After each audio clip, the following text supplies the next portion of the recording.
खरं तर जेव्हा जेव्हा चौकशीला बोलवलं त्यावेळेस आम्ही उपस्थित राहिलेलो आहे. या अगोदर अनेक बातम्यांचा विपर्यास केला गेलेला आहे, चुकीच्या बातम्या पसरवल्यात, ते मला आवर्जून सांगायचंय. ज्यावेळेस मला आणि माझ्या फॅमिलीला बोलवलं गेलं, अगदी किंबहुना शिर्डी पोलीस स्टेशनमध्ये माझी बहीण आणि पुतण्या आम्ही सोशल मीडियाच्या माध्यमातून बातमी पाहिली आणि नोटीस मिळण्यापूर्वी 3 दिवस अगोदर गेलो होतो आणि पूर्णपणे सहकार्य आम्ही या तपास यंत्रणेला केलेलं आहे. मीनाक्षी, आवर्जून सांगायचं म्हणजे हे 11 ते 7 वाजेपर्यंतची ही वेळ आहे. याच्यामध्ये 4-4.5 तासाची चौकशी झाली.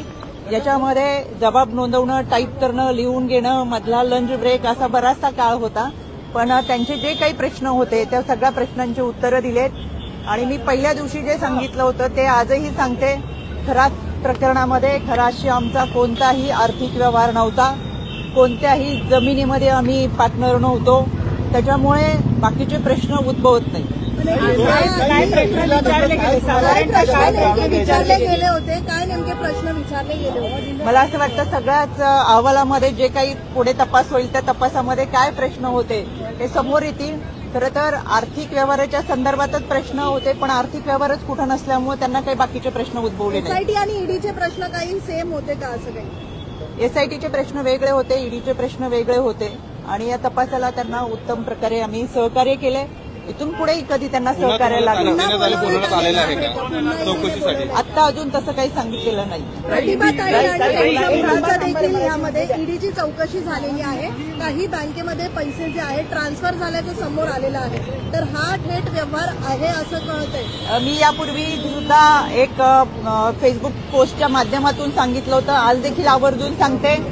समता पत संस्थेमध्ये जे प्रतिभा चाकणकर आणि तन्मय चाकणकर यांच्या नावाची जी खाती खोलली गेली ती बनावट खाती होती. त्यामध्ये ही दोघं कधीही समता पत संस्थेत गेली नव्हती. त्यांना समता पत संस्था कोठे आहे हे सुद्धा माहीत नाही. त्याच्यामध्ये त्याचा ओटीपी हा खरातकडे जात होता.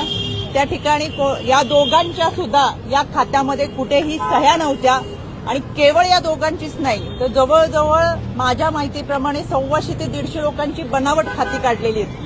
ज्या व्यक्तीला घरातून चालता सुद्धा येत नाही अशा लोकांची सुद्धा बनावट खाती ही समता पत संस्था आणि अजून एक पतसंस्था आहे त्याच्यामध्ये काढलेली आहेत. त्याच्यामुळे ही जी खाती आहेत ती खोटी आहेत. आमचा कोणताही आर्थिक व्यवहार हा खराशी संबंधित नाही आणि कोणताही जमिनीचा व्यवहार. गुवाहाटीला तुमचा